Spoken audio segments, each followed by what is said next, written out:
Salut, salut, salut au peuple camerounais, salut au peuple de la résistance, c'est le général El Tchenouf. Le général toujours combattu, mais jamais abattu. Donc merci comme ça aux uns et aux autres, merci à ceux qui nous suivent, à ceux qui, avec nous, penchent pour le changement, pour le renversement de Biya, le renversement du biaïsme. Nous sommes très contents de tout ce qui se passe jusqu'à présent et nous bénissons le Seigneur, nous disons merci à Dieu pour tout ce qu'il entreprend, pour ce qui est fait jusqu'à présent.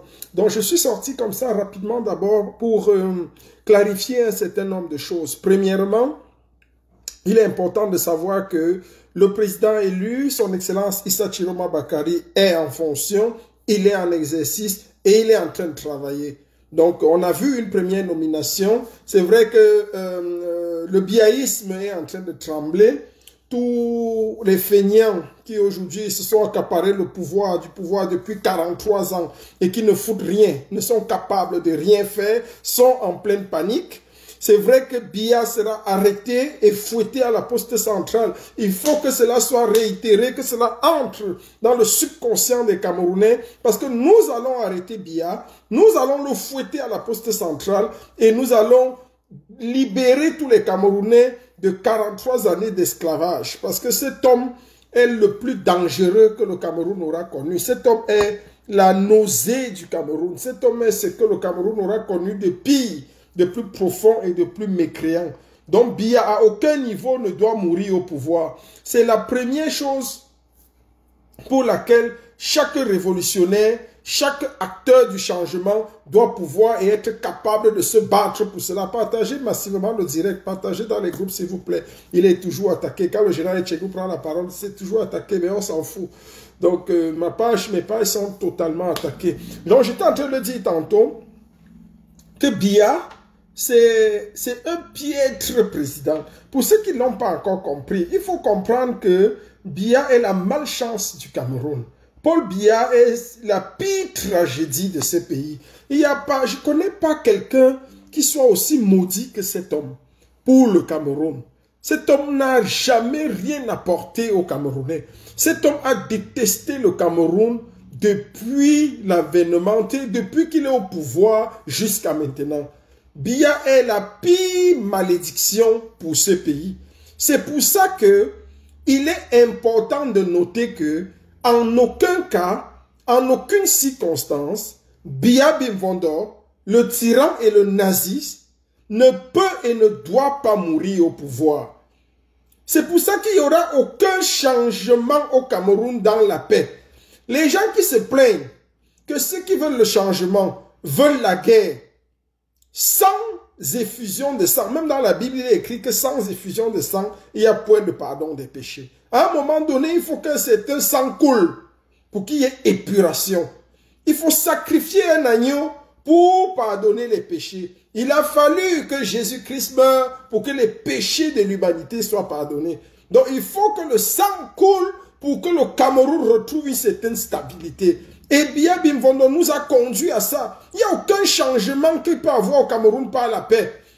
Le Rwanda aujourd'hui vit dans la paix et l'harmonie totale.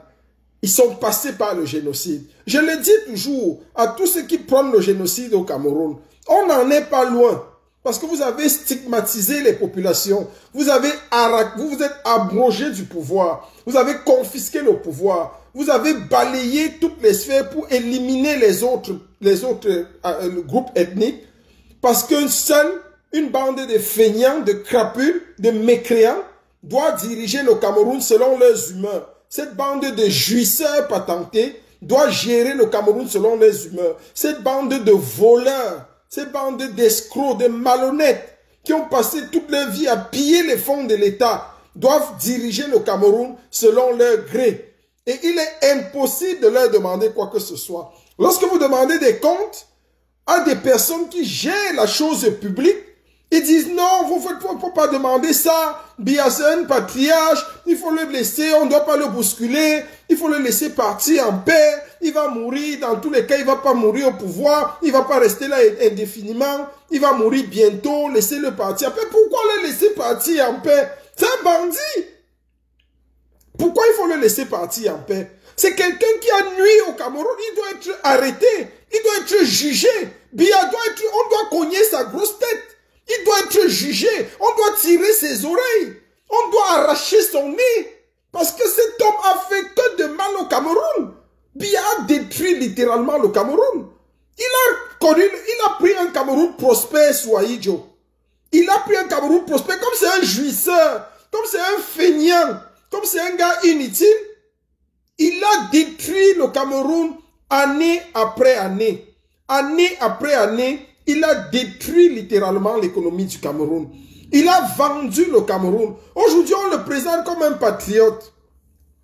Biya, c'est celui qui n'a pas ratifié les accords avec les Français. Vraiment, il nous a sortis du franc CFA. Oui, Biya n'a pas ratifié les accords avec les Français, mais ça ne fait pas de lui un patriote. Biya a consolidé ces accords pendant plus de 50 ans qu'il est au pouvoir. Voilà là où ce gars est feignant. Voilà là où Biya ne sert à rien. Venir à la fin de ta vie, dire que tu ne ratifies pas. Et tu promets quoi aux Camerounais? Qu'est-ce que tu nous apportes? C'est trop tard. Les accords pour lesquels on vient brandir qu'on est trop fort, que Biya n'aurait pas ratifié en 2025. Vous savez depuis quand est-ce que le Sénégal a rectifié ses accords avec la France? En 1976. Je dis bien en 1976, le Sénégal avait déjà dit aux accords coloniaux, non aux accords coloniaux. Le Sénégal avait déjà révisé la clause. J'ai dit réviser les clauses pour les accords coloniaux, pour chercher sa part de bénéfices là-dedans. Aujourd'hui, les gens se lèvent. Oh, la France nous a pris des hectares de terrain. Mais si vous avez un président qui est en plus est votre frère et est feignant, c'est un gars inutile. Biya pendant 43 ans, qu'est-ce qu'il a foutu?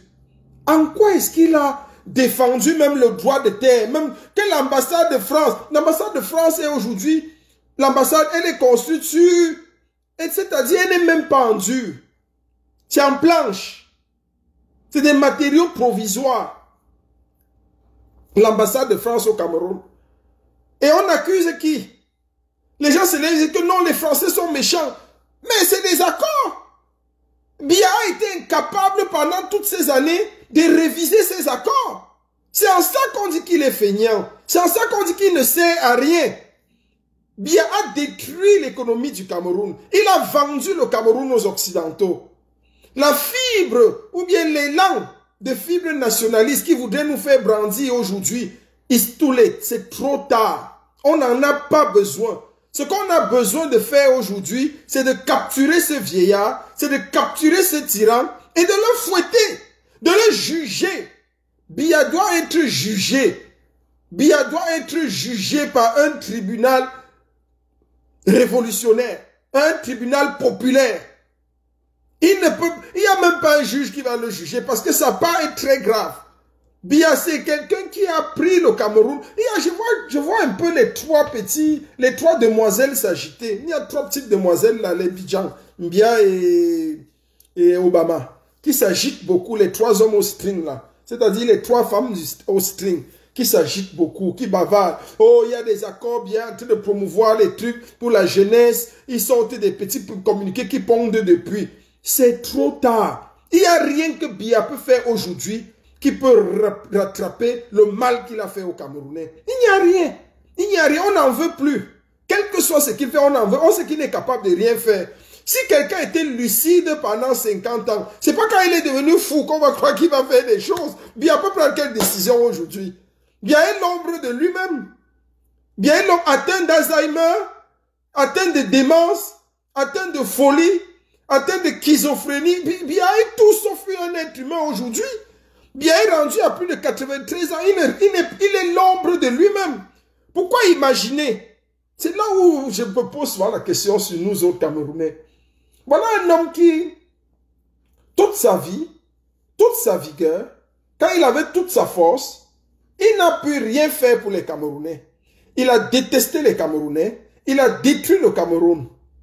Aujourd'hui, rendu à 93 ans, alors qu'il est schizophrène, alors qu'il est dément, alors qu'il est atteint d'Alzheimer, alors qu'il est devenu fou, il pisse et il chie sur lui-même.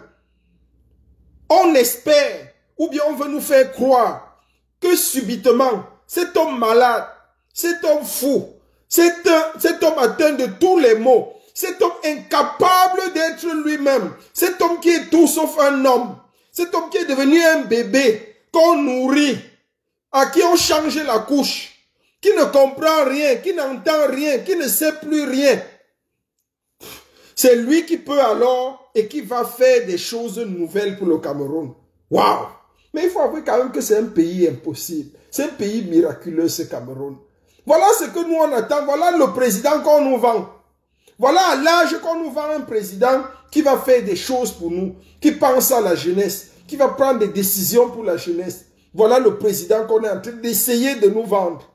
Voilà le président qu'on voudrait qu'on accepte. Cet homme-là, qui pisse et qui chie sur lui, qui ne comprend plus rien dans sa tête, qui n'est capable de rien penser, qui ne sait plus rien faire, qui ne sait même pas où est sa femme, qui n'est pas capable de lire un mail, qui n'est pas capable de signer, qui n'est pas capable de savoir ce qu'il signe.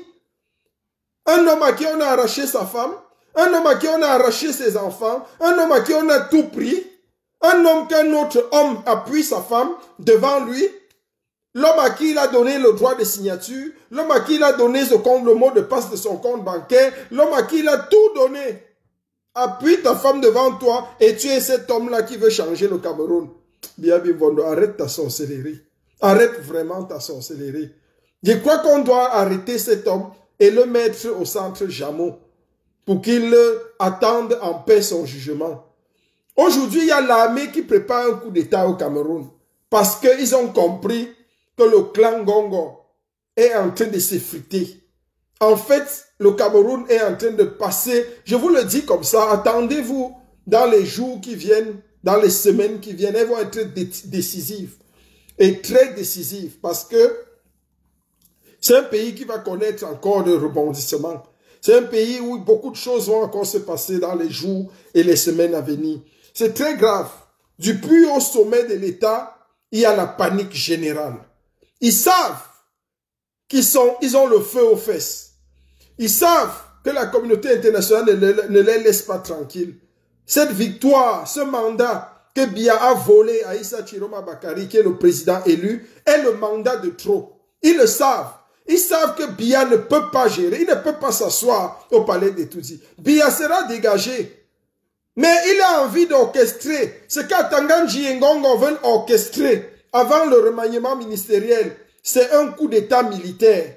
Voilà ce qu'ils veulent faire. Amener le Cameroun vers un coup d'État militaire, déposer Biya et faire un renversement militaire. Mettre sur pied un coup d'État militaire. Mais ça ne va pas passer. Ça ne va pas passer.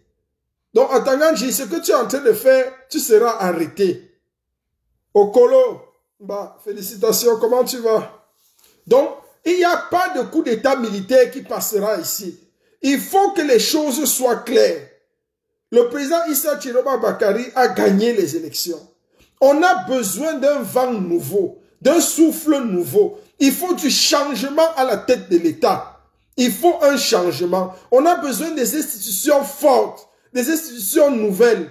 On a besoin d'un pays qui se lève. On est la risée du monde entier. On est la risée du monde entier. Le Cameroun ne vaut plus rien. Le Cameroun ne peut plus rien faire. N'importe qui se lève pour orchestrer n'importe quoi. Vous avez un lait hibou. Un lait hibou comme le ministre des Sports. Cet hibou, si laid, si vilain, qui se lève contre Samuel Eto'o-Fils. Au vu et au sud de tout, on accepte. Il ne faut pas qu'on accepte n'importe quoi. Même si Eto'o, du haut de sa sardinavie,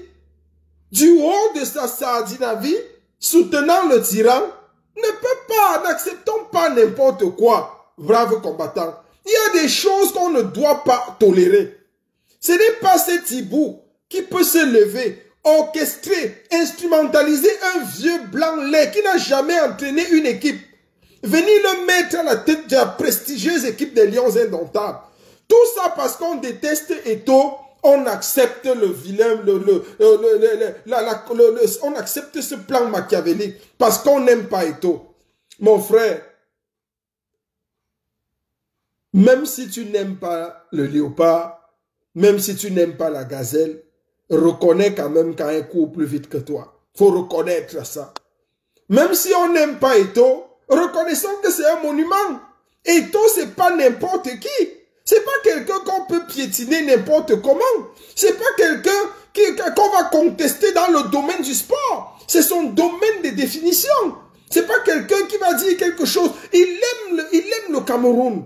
Il aime le sport camerounais. Regardons ce qu'il a fait en si peu de temps. Il a fait beaucoup de choses quand même.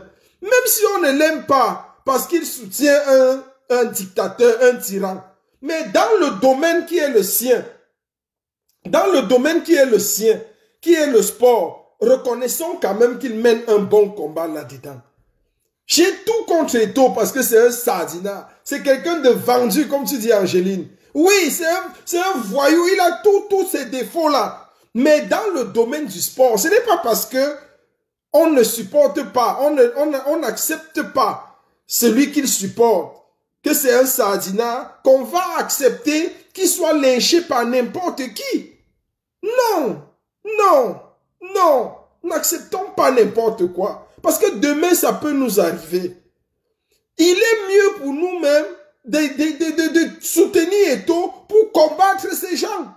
Parce qu'au moins, en soutenant Eto'o, on soutient notre sport. On soutient notre sport. Mais voilà ce que ça donne. Ces vilains Hibou, voilà ce que ça a donné. Moi, je le suis contre. C'est-à-dire, tout ce qui m'énervait, c'était même pas le duel entre Eto'o et le hibou. C'était l'affaire qu'on a instrumentalisé un vieux blanc vilain, laid, qui n'a aucune compétence, aucune expérience, aucun CV qui peut parler, mais qui vient insulter notre neuf devant nous. Il parle et on le soutient. Non. Nous, on ne peut pas faire ça chez eux. On ne peut pas accepter qu'ils fassent ça chez nous. Soyons un peu éveillés. On ne peut pas faire ça chez eux. Pourquoi on va accepter qu'ils fassent ça chez nous? Il vient insulter notre emblème. C'est un peu comme si quelqu'un se levait. Regardez la France. Qui peut se lever contre Zidane? Qui peut se lever contre Zidane? Merci beaucoup, Paddy Baker. Qui en France peut se lever contre Zidane? On doit protéger nos héros. On doit protéger nos héros. Eto'o est un monument pour le Cameroun. On doit le protéger. Laissez le côté politique. Laissez le côté dans le domaine du sport. On peut taper sur lui quand il ne soutient pas, quand on parle politique. Mais quand il s'agit du sport, quand il s'agit du sport camerounais, quand il s'agit du football, on ne peut pas encourager ce vilain et laid qu'on appelle, comment on appelle même l'entraîneur là? Marc Brice. Regardez même son nom. Marc Brice. Et d'insulter notre légende, d'insulter notre emblème, Eto'o. Mais on connaissait le Cameroun à partir d'Eto'o fils. Quand tu disais le Cameroun, tu disais le Cameroun d'Eto'o. Mais c'est parce que vous êtes resté peut-être au Cameroun que vous ne connaissez pas la force de ce gars. Hein. Vous êtes resté seulement au 237, là, vous ne connaissez pas la puissance de ce gars à l'international. Vous ne connaissez pas. Eto'o, c'est une puissance à l'international. C'est une fusée. C'est quelqu'un dont le nom seul fait taire les gens, fait aligner les chefs d'État. Ce n'est pas n'importe qui. C'est quelqu'un d'assez fort quand même. Et on a eu la chance de l'avoir en tant que Camerounais. On ne peut pas le laisser piétiner par des ingrats. Faisons très attention. Faisons très attention. Très attention.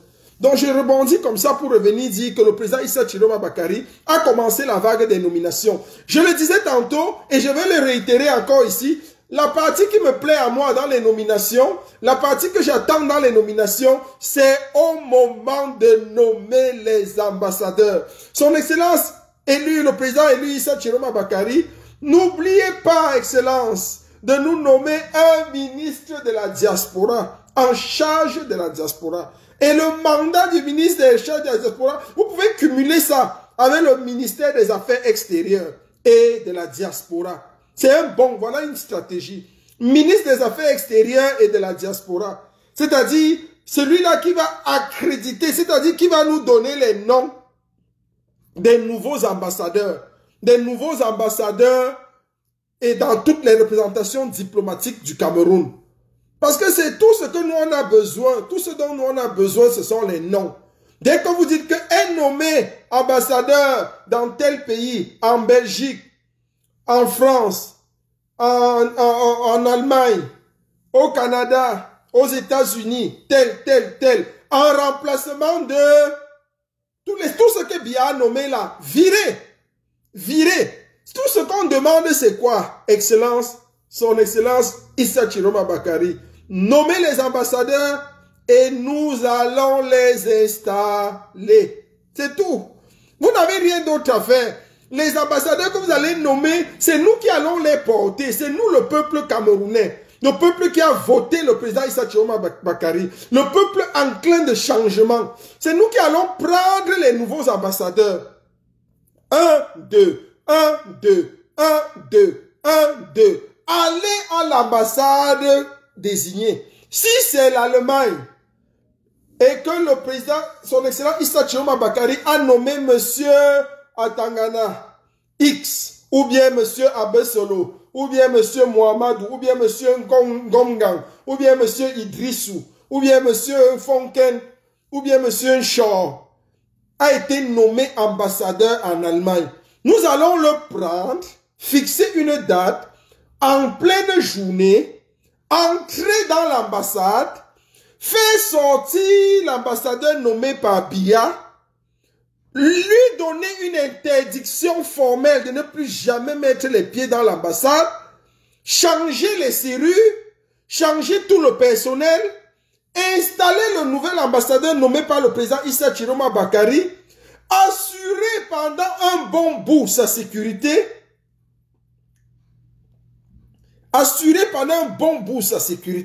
s'assurer qu'il a pris ses fonctions véritablement, cotiser même pour son véhicule.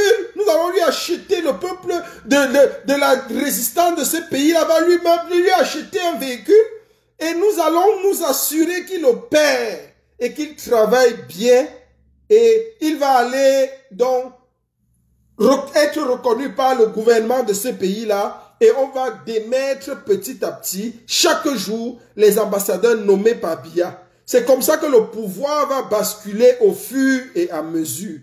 Au fur et à mesure, tout ce que Biya a nommé seront rendus caducs. Tous les actes de Biya seront rendus caducs. Et les actes du président élu, son Excellence Issa Chiroma Bakari, seront plébiscités au devant de la scène, reconnus par la communauté internationale. Et c'est comme ça que Biya sera le président du village. Biya restera le président du village. C'est comme ça que nous allons le supprimer. C'est comme ça que nous allons l'enlever. Nous allons l'éliminer de tout ça. Donc il n'y a rien à dire. Les pleurs là, on ne pleure pas ici. Christian Deville, on ne pleure pas. Vous allez pleurer, mais c'est ce qui sera fait. Donc je supprime les commentaires bêtes. Donc c'est ça qui sera fait. On ne pleure pas ici. Nous allons le faire et puis nous allons assumer cela. Nous allons assumer cela parce que Biya est nul. Biya n'a aucune raison encore. Il ne peut plus rien faire. D'abord, un homme qui chie et qui pisse sur lui, qu'est-ce qu'il peut encore apporter de bien à ce Cameroun? Il faut qu'il aille tranquillement dans un asile psychiatrique, quelque part, qu'on pourra construire à Vomeka, en attendant qu'il soit capturé vivant. Parce que nous allons le capturer vivant. Et nous allons le traduire au tribunal. Parce que Biya sera fouetté tous les jours à la poste centrale. La poste centrale de Yaoundé est le lieu où il sera fouetté en pèlerinage. Il y aura un pèlerinage pour fouetter ses vieilles fesses, pour le fouetter correctement et le punir du mal qu'il a fait du Cameroun. Exorciser, les Camerounais seront exorcisés en fouettant ce monstre géant, ce démon. qui a détruit littéralement tout un pays. Donc voilà sa punition. Il n'est pas question que ce vieillard meure. Ce vieillard devra être capturé vivant. Et je le dis encore, il n'y a aucun changement possible dans la paix. Le changement dans la paix et dans les urnes n'existe pas. C'est quelque chose de caduc. Il faut qu'on se rende compte. Donc si par mégarde, son Excellence le président Issa Chiroma Bakari avait pensé que le pouvoir pourra changer par la paix, non, qu'il oublie. Il n'y a pas de changement avec ces gens dans la paix. C'est des jouisseurs patentés. C'est des gens nés pour la jouissance. C'est des gens formés à l'école de la jouissance. C'est des gens qui sont nés dans la jouissance, qui vivent de jouissance, qui sont formés à l'école de la jouissance et qui sont prêts à mourir en jouissant. Donc il n'y a rien qui les enlève de la jouissance. Donc il n'y aura pas de changement dans la paix. Le changement au Cameroun sera brutal, que les gens le veulent ou pas. Ce sera un changement brutal. Ce régime sera renversé de manière violente, de manière forte. C'est comme ça. Ils ont tué tous les jeunes qui osaient manifester, qui osaient sortir pour réclamer. Ils n'ont pas hésité à tirer sur eux un à un, un à un, un à un. Ils n'ont pas hésité à tirer sur eux. Donc, c'est quelque chose qui doit être clair dans nos têtes, clair dans nos cerveaux. Il n'y aura pas de changement par la paix au Cameroun. Le changement au Cameroun sera un changement brutal. Brutal. Où Biya et Atanganji, Ngongo, tous seront capturés. Tous seront capturés. C'est vrai qu'il y a un coup d'État en préparation. Mais que ce soit le coup d'État, que ce soit n'importe quoi, Biya doit être capturé. Biya ne doit en aucun cas, tout régime qui se lève au Cameroun et qui accorde une certaine faveur, une certaine grâce, une certaine fin tranquille à Biya est un régime qui trahit la révolution populaire. La révolution populaire voudrait que Biya soit jugé pour ses crimes, que Biya soit arrêté, fouetté à la poste centrale pendant des années, pendant des mois, pour qu'un tyran ne se lève plus jamais au Cameroun pour oser ou essayer de faire comme lui. C'est ça le problème. C'est la leçon qu'on doit retenir. Pourquoi Biya ne doit jamais mourir au pouvoir? Pourquoi le régime qui précède, c'est-à-dire Biya, qui vient après Biya, ne doit jamais être ce régime-là qui accompagne Biya dans une fin de vie tranquille. Accompagner Biya dans une fin de vie tranquille, laisser Biya mourir au pouvoir, c'est en fait valoriser, c'est mettre un trophée sur ces 43 années de tyrannie, sur 43 années de dictature. Et pris sous cet angle, on peut tolérer, c'est-à-dire on est en train de dire que même si un tyran après Biya se lève et gère le Cameroun de manière tyrannique, on va néanmoins l'accompagner dans la fin de sa vie normalement. Il aura une fin de vie tranquille. Parce que c'est quand même le président. Il n'y a pas de quand même le président. La révolution populaire a un seul objectif. Un seul objectif. 1. Biya ne doit pas mourir au pouvoir. Ça, c'est le 1. 2. Biya doit être capturé vivant. Vivant. Biya doit être capturé vivant, pas mort. Quand la révolution populaire sera en train de prendre le pouvoir, il ne s'agit pas de tuer ce vieillard. Il ne s'agit pas de le tuer, pas parce qu'on l'aime trop. Mais il doit mourir entre les mains du peuple de la révolution, entre les mains du peuple camerounais, entre les mains de ceux à qui il a fait tant de mal. C'est nous qui devons lui infliger la punition et la peine finale. Ce n'est pas quelqu'un d'autre. C'est les Camerounais qui doivent dire à Biya comment et quand est-ce qu'il va mourir. Ce n'est personne d'autre. Parce qu'il a torturé, il a fait tellement de mal à ce pays. Donc il n'est pas question que Biya soit accompagné dans une fin tranquille. Biya est le tyran machiavélique, celui qui a instrumentalisé les ethnies, celui qui a proclamé, celui qui a déifié, celui qui a il a mis le tribalisme au Cameroun comme une religion d'État. Voilà le mal, voilà tant de mots que le gars a donné à ce pays. Et pour cela, on ne doit pas pardonner à cet homme. On ne doit pas pardonner à cet homme. Il devra payer, être jugé, être condamné et être fouetté à la place publique. Ah oui, ma soeur Odette, d'accord. Il sera condamné, arrêté, jugé et fouetté à la place publique. Donc il n'est pas question que ce vieillard meure. Il n'est pas question que ce vieillard ait une fin de vie tranquille. Parce que les Camerounais, il a tué tellement de Camerounais. Il a emprisonné tellement de Camerounais. Il a détruit tellement de destinées. Il a brisé tellement de vies. Que lui n'a pas le droit d'avoir une vie tranquille. On doit l'arrêter, le capturer, le fouetter chaque jour à la place publique. Il y aura un pèlerinage de fouet pour Biya.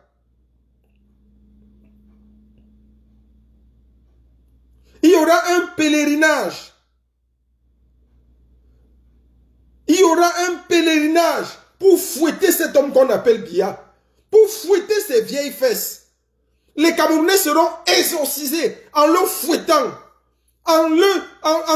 C'est-à-dire ce sera comme une nouvelle naissance. Ce sera comme une renaissance que de fouetter cet homme. De voir Biya, le monstre qui a fait tant de mal aux Camerounais, être fouetté. Chacun viendra lui donner un coup. On va le mettre à la poste centrale. Et les gens prendront l'avion depuis l'Occident, depuis l'étranger. Les gens prendront les bus depuis l'arrière-pays pour venir donner un coup aux vieilles fesses de ce vieillard. Ce vieillard sera exposé comme un trophée à la place publique. Et chacun le fouettera. Chacun fouettera ses vieilles cousses en faisant attention. Parce qu'en le fouettant, il va chier sur vous. C'est un type qui marche, il pisse, il chie sur lui-même. Donc en le fouettant, on va faire attention. Parce qu'il va déferler les vieilles caca de 93 ans, du ruinard et de tout ce qu'il a mangé. Et tout ça, il faudra beaucoup faire attention. On va lui mettre les couches Pampers. Pampers, c'est la bonne marque. On est sûr que ça ne traverse pas. Moulinex, Moulinex. Moulinex sera remis aux Ambazoniens. Le sort de Moulinex sera réglé en Ambazonie. Les Ambazoniens vont juger Moulinex et condamner Moulinex à la lumière de ce qu'il aura fait comme crime en Ambazonie. On va remettre Moulinex aux Ambazoniens. Ngongo Ferdinand, à la place publique, à la poste centrale. Chantal Biya, à la place publique, à la poste centrale. Voilà les 3 personnes qui seront fouettées à la place publique, à la poste centrale. C'est-à-dire ils seront alignés comme ça, 3. Vous fouettez les vieilles fesses de Biya Bimvondo. Après, vous fouettez les noires fesses de Ngongo. Après, vous venez fouetter les jaunes fesses de la Bordelle. La Bordelle également, on va fouetter ses vieilles fesses. On va fouetter ses grosses fesses. Ils seront tous fouettés, tous les 3, à la place publique, à la poste centrale. Voilà ce que le tribunal révolutionnaire vous réserve. Atanganji sera remis aux Ambazoniens. Les Ambazoniens vont le juger, vont le condamner et vont décider de son sort. Et c'est comme ça que le Cameroun sera libéré. C'est comme ça que le Cameroun sera épuré. En faisant cela, on avertira tout potentiel tyran, tout potentiel dictateur, qu'il est hors de question. Ne pensez jamais plus jamais dans votre vie. Ne pensez plus jamais dans votre vie que vous pouvez vous lever et prendre un peuple en otage. Il s'agira de dire à un éventuel tyran, à un éventuel dictateur, que si tu t'amuses, la même chose qu'on a fait à Biya Bimvondo, c'est la même chose qu'on va te faire. La même chose qu'on a fait à la Bordelle internationale, c'est la même chose qui était la première dame, c'est la même chose qu'on va faire à ta femme. Donc aucun tyran ne se lèvera plus au Cameroun pour prétendre confisquer les libertés des Camerounais. Parce que chacun sera averti. Mais si nous laissons ce vieillard mourir en paix, mourir étant tyran, on est en train de dire à tout éventuel tyran que tu peux tyranniser le Cameroun et mourir. On t'accompagne. Ce qui est sûr, c'est que Biya n'aura pas droit à eux. Il n'y aura pas de tombe de Paul Biya. Il n'y aura pas sa tombe au Cameroun. Parce que même si vous l'enterrez aujourd'hui, il meurt aujourd'hui, vous l'enterrez. Nous allons détruire cet homme quand le peuple reprendra le pouvoir. Nous allons détruire ça et effacer ses mémoires. On va l'enterrer comme Ben Laden. On doit enterrer Biya comme on a enterré Ben Laden pour tout le mal qu'il a fait au Cameroun. On doit aller au milieu des Kribi, Il a ses soeurs, là, ses filles. Il y a une autre fille, une idiote là-bas qui est étoile, ou c'est étoile de Kribi, qui a dit que elle est sa petite fille. On va aller dans la mer de Kribi, creuser au milieu en pleine mer, avec des machines, une tombe. Le mettre là-bas avec tout son gouvernement, avec Ngongo et sa bordel. On va les mettre là-bas tous trois. On les enterre, on les jette là-bas dedans. On scelle. C'est fini. Personne ne peut plus savoir où ils sont. Parce que ces gens ont fait tellement de mal dans ce pays qu'ils ne méritent pas une pierre tombale. Ils ont détruit tellement de vies des Camerounais qui ne méritent pas qu'il y ait un endroit, un monument pour eux. C'est ça. Ou alors on va les mettre, je ne sais pas comment on va mettre ces gens-là. On va les mettre quelque part dans une grosse toilette publique en ville.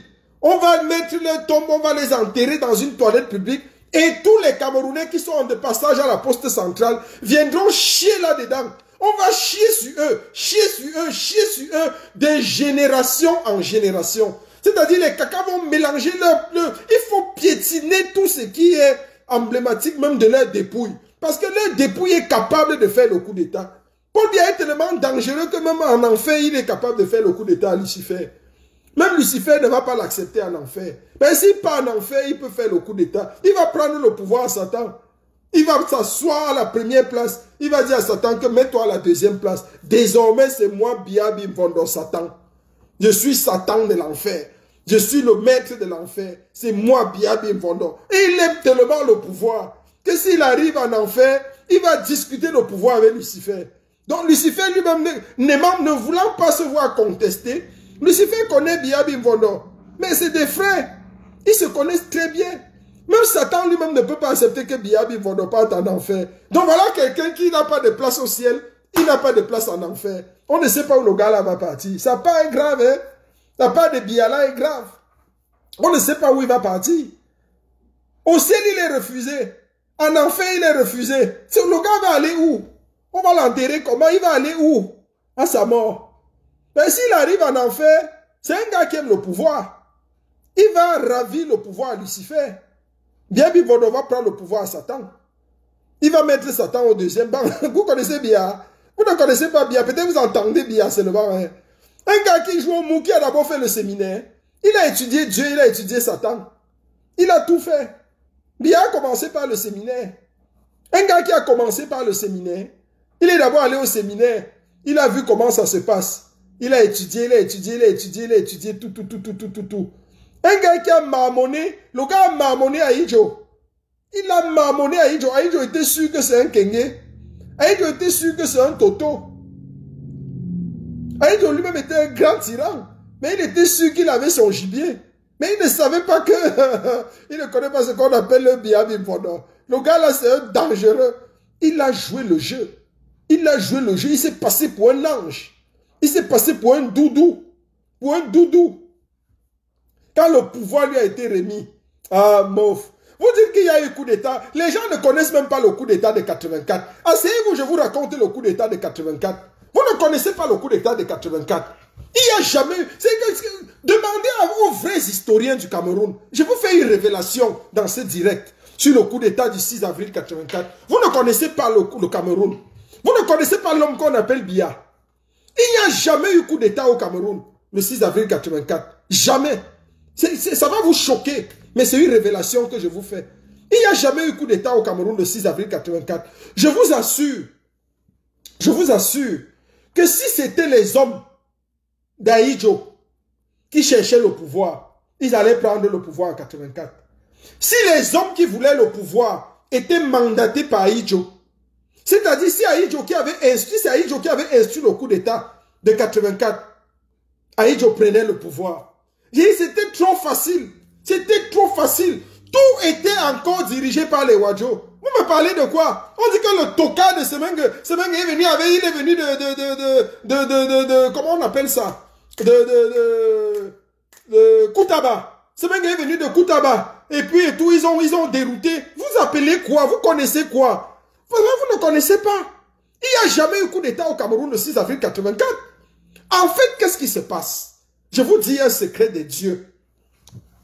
En 84, quand Biya déjà en 84, en mars 84, Biya dissout l'UNC d'Ahidjo. Écoutez-moi bien. L'UNC qui est le parti d'Ahidjo, Biya le fait dissoudre. Ah oui, elle fait non, tu as compris. Biya dissout l'UNC d'Ahidjo et puis il transforme ça en RDPC. À Bamenda, congrès de Bamenda. Je crois que c'était le 25 mars ou le 24 mars ou 25 mars 84, si j'ai bonne mémoire. Parce que ma grosse tête, si je pense qu'elle est encore, j'ai quand même la mémoire quand même. On est en mars 84. Biya dissout le parti d'Ahidjo, il dissout complètement l'UNC et il transforme ça en RDPC.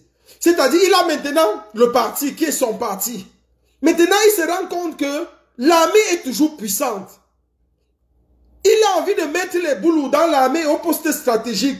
C'est compliqué. Il faut d'abord qu'il forme les boulous. Il faut enlever tous les nordistes. Le commandant de la GR, moi je suis un gars né à Mélène. Nous on connaît, on a grandi là. C'était la GR, on appelait ça la garde républicaine. La garde républicaine. Tous c'était des Wadjo. Et c'était bien structuré. Donc tous les commandants, les colonels, à Salé, tous ces gens-là, tous c'est des Wadjo. Toute la garde républicaine, toute l'armée de Biya, tous les postes stratégiques, les munitions, tout. Il n'y a pas suffisamment de boulot pour remplacer. Qu'est-ce que Biya fait? Biya décide donc de quelque chose. Vous savez, l'une des façons polies ou politiques de tuer quelqu'un, d'enlever quelqu'un à un poste, c'est de créer un conflit. De créer un conflit, l'accuser de traître. Et c'est ce que Biya fait en tant que tacticien. Vous savez, Biya, la Bible de chevet de Paul Biya Bimfondo, c'est le prince de Machiavel. Biya a commencé son pouvoir dans la haine et la division. Biya connaît donc, les gens qui disent qu'il faut envoyer Biya dans une école de géopolitique. Biya est nul en géopolitique. Tout ce qu'il connaît, c'est la méchanceté, la haine et la division. Il a lu avec, il récite cœur par cœur, page après page, le prince de Machiavel. Biya connaît ce livre comme sa Bible de chevet. Le prince de Machiavel. Il connaît que c'est là-dedans qu'il faut tuer le fils, qu'il faut enlever le fils et mettre le père. Il faut enlever le fils et mettre l'oncle. C'est comme ça que Biya a géré le Cameroun. Il enlève l'oncle, il nomme le neveu. Il met la guerre dans la famille. Et il instruit le neveu d'envoyer l'oncle en prison. Avec ça, vous êtes obligé d'être loyal à Biya. Ah oui, 85, merci. Beto Foncho, on est en 85. Le RDPC, donc, Biya avant ça d'abord doit d'abord épurer. Il doit d'abord épurer l'armée. C'est bien ça, oui, si mes souvenirs sont exacts. Le RDPC est né en 85, oui, mars 85. Donc avant ça, Biya doit d'abord se débarrasser. Parce qu'il ne pouvait pas faire naître le RDPC quand l'UNC était encore actif. Quand l'UNC était encore actif, il fallait d'abord créer une situation conflictuelle. Pour épurer d'abord, parce que dans l'UNC, c'était les grands cadres, c'était les généraux, c'était les gens de l'armée. Donc il faut d'abord créer une situation conflictuelle. Qu'est-ce qu'il fait? Pour enlever tous les généraux, tous les grands leaders anglophones, nordistes, qu'est-ce que Biya fait? Biya organise lui-même le coup d'État. Écoutez-moi très bien. Biya stimule le coup d'État. Biya stimule le coup d'État. Donc le coup d'État de 84, c'est 84, oui, on est en 84, 6 avril, oui. Le coup d'État d'avril 84, c'est un coup d'État organisé par Biya, stimulé, c'est un coup d'État fantoche. Ce n'est en rien un vrai coup d'État. Les nordistes sont victimes. Ils sont victimes. Il s'agit d'une purge. On appelle ça en politique une purge. Biya veut purger. Il veut épurer. Il veut éliminer les nordistes. Donc c'est la purge des nordistes. Or, pour cela, il faut un motif clair. Un motif valable. Biya organise un semblant de coup d'État dans lequel il accuse les nordistes d'avoir voulu reprendre le pouvoir et c'est une raison suffisante pour éliminer tous les nordistes à tous les postes stratégiques. C'est une raison suffisante pour tuer plus de 20 000 nordistes dans l'armée camerounaise. Tous les 20 000 stratèges nordistes, dans tous les postes de décision, dans tout. Biya, c'est un dangereux. C'est un démon démoniaque. Voilà ce qu'il a fait. Donc Biya a stimulé un coup d'État en 84. Retenez-le bien, il n'y a jamais eu coup d'État. Si c'est les Ouadjou, si Ahidjo avait décidé de prendre le pouvoir, il allait reprendre le pouvoir. C'était trop facile. Parce qu'il n'y a pas plus stupide même que l'homme qu'on appelle Biya. La Biya était trop bête. C'est qu'en matière de politique seulement, pour garder son pouvoir, il était déjà accro au pouvoir. Mais il n'avait encore aucun élément. Il n'avait rien sous la main. Il y avait qui? Il y avait quel boulot qui était quoi? Il n'était rien. Vous croyez que le pouvoir va... Les gens ont l'armée. Ils ont toute l'armée, ils ne prennent pas le pouvoir. Parce que vous croyez que vous êtes quoi? Non. Ahidjo n'a jamais voulu revenir. Jamais. Jamais. Biya a décidé de puger dans les nordistes. Et c'est pour ça qu'après le coup d'État d'avril 84, quand il a épuré le système, l'armée, il rentre donc dans la politique. L'année qui suit en 85, on est en mars 85. Oui, je me rectifie ici. Mars 85, il décide donc maintenant d'éliminer l'UNC sur la scène politique. Il enlève l'UNC et il crée le RDPC. C'est comme ça qu'il crée le Rassemblement des pilleurs. Le Rassemblement des pilleurs du Cameroun. Il fallait même qu'il mette RJC, RDJC, Rassemblement des jouisseurs, RDJC. RDJC ou RDPC, c'est la même chose. Rassemblement des pilleurs ou rassemblement des jouisseurs. Parce que c'est une bande de jouisseurs. C'est une ethnie de jouisseurs. Biya vient d'un clan de jouisseurs. Tout ce qui sait faire, c'est jouir. C'est un jouisseur patenté. Mais là où on l'attend pour jouir, il est incapable de jouir. Là où il faut jouir, pour jouir vrai, il ne peut pas jouir. Là où il fallait jouir pour accoucher Franck, il a été incapable. Là où il fallait jouir pour donner une vraie fille, il a donné Brenda. Faible jouissance. Voilà le résultat. Là où il fallait jouir pour donner un garçon, il a donné Junior. Faible jouissance. Voilà les résultats que ça crée aujourd'hui. Donc voilà un homme incompétent. Voilà un homme qui n'est capable de rien faire de bon. Même de sa propre vie, il n'est pas capable d'en prendre soin. Même de sa famille, il n'est pas capable d'en prendre soin. Vous croyez que c'est de la nation camerounaise qui va en prendre soin? Vous croyez que c'est du Cameroun qui va en prendre soin? Quand il n'a pas été capable lui-même de prendre soin de ses enfants? Regardez l'éducation de ses enfants. Regardez ce qu'ils sont devenus. Quels sont les enfants? Regardez un homme, vous regardez les enfants d'un homme. Regardez l'éducation qu'il donne à ses enfants. Vous lui accordez une certaine valeur, un certain crédit. Regardez l'homme. Qu'est-ce qu'il est aujourd'hui? Voilà le produit de ce qu'il a. Vous croyez que cet homme-là peut nous amener où? Non, il ne faut pas vous tromper. Biya, c'est un jouisseur né. Donc voilà tout ce qu'il a fait. Donc il n'y a jamais eu tentative de coup d'État des nordistes. Ahidjo n'a jamais voulu reprendre le pouvoir. Si Ahidjo voulait reprendre le pouvoir, si Ahidjo avait pensé un temps soit peu qu'il peut organiser un coup d'État, Ahidjo n'en avait pas besoin. Il serait revenu. Il aurait fait le coup d'État et il aurait réussi. Parce qu'il avait toute l'armée. C'est que les gars ont été surpris. Biya a lui-même orchestré le coup d'État. Et pendant que les gars se posent la question que, mais peut-être c'est vrai, qui? C'est alors qui? On a dit le colonel Saleh. C'est alors qui a organisé? Lui-même, il ne sait pas. Lui, il ne sait pas, mais entre-temps, l'option de la purge passe. Ils doivent être tous arrêtés, envoyés en Balmayo, envoyés partout à Tchoniré, dans les prisons partout, exécutés. Plus de 20 000 Camerounais tués par Biya. Et c'est pour ça que on est en avril 84 et l'année qui suit, il commence à épurer maintenant dans le système politique pour avoir les nominations parce qu'il ne contrôlait pas l'appareil de l'UNC. L'UNC n'était pas son parti, il ne contrôlait pas. Il va donc dissoudre l'UNC au congrès de Bamenda pour créer maintenant le RDPC, le Rassemblement des pilleurs du Cameroun. Et c'est comme ça que le RDPC, ce mouvement des pilleurs naît pour piller à jamais le Cameroun. Ce mouvement des jouisseurs naît pour jouir à jamais sur le Cameroun. Déverser des tonnes de sperme sur le Cameroun. Voilà leur travail. Il faut les voir comment ils sont nommés dans les bureaux. Partout, on a vu le commissaire Yaoundé qui avait transformé son bureau. Le commissaire divisionnaire, le responsable de la police de Yaoundé.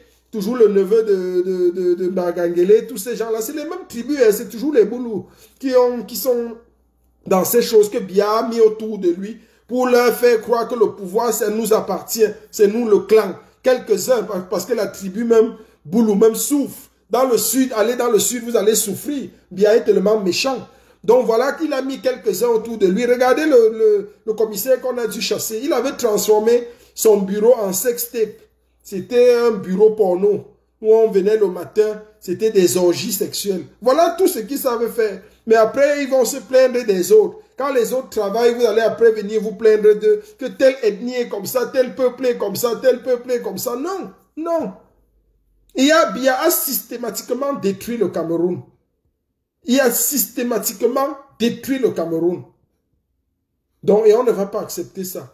Donc, je dis merci comme ça. Merci beaucoup, Bertino, pour le rectificatif. Foucha.